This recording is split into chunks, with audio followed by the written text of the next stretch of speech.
Zwalkafval jouwt net alleen een grommel, het is echt nog een keer gevaarlijk. Boer Klaas Hulder van Sewaard is benauwd van zijn kei. Ja, ik zit een beetje op het eind van de route van de squalbaan. Ik heb in de winkel een blikje en ze komen hier bij mij bij ongeveer leeg. En dan kieper is in de sleet of ze gooien bij mij in de laan. Dan kan het gebeuren dat de kei dat het voer binnenkrijgen waar het echt wel last van haar. 3, 2, 1, 2. Dwarpsbelang hier contact met de boer en plaatste een blikvanger. Omdat als het oer de hele fietspad smiest, dan had de gemeente het hele fietspad oer en nou hoe ze maar op 1 punt te ziekje. De verantwoordelijkheid leidt nu bij het dorp.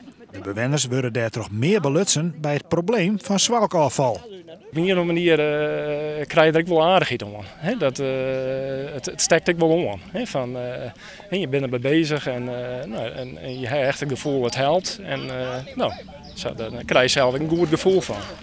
Voor 75 cent de bewoner, maar het dorp zelfs op zoek naar een oplossing voor het zwalkafval.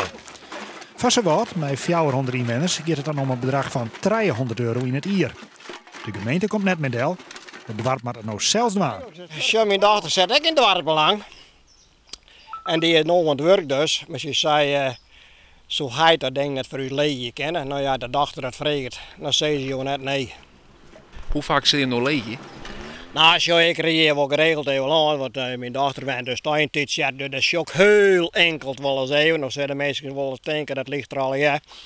Maar dan kom ik wel eens even. En als je dat even hoor en dat er nou leeg maakt, dan wip ik even aan. Je maakt net gewoon een kop te vol, dat jet zo net.